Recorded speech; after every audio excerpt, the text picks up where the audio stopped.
I want to say this to all the youth in front of me, in a person's life, in the life of an institution, in the life of a sports team, and in the life of a nation. Good and bad times always come. Life is all about ups and downs, and those who understand this dynamic of ups and downs can always take advantage of tough times. Bad times bring a message from Allah to a person or a nation, telling them to reflect on themselves. Correct yourself. You have gone in the wrong direction. Correct your path. Follow the path that Allah wants.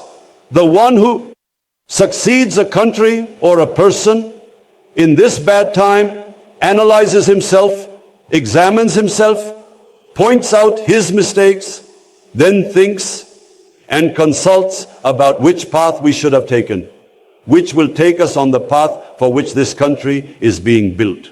So I am putting before you that our country, which was built as a dream, was built in the name of Islam, and Islam has always been for us.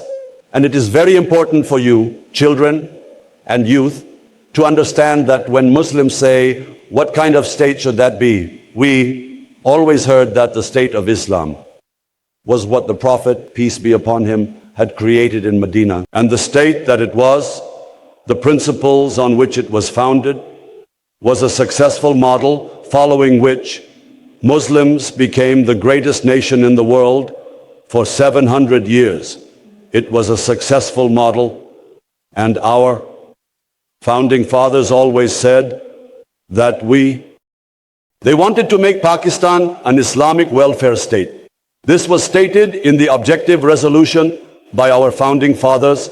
Now I repeat again and again that this state was built on two pillars. One is justice, and the other is humanity.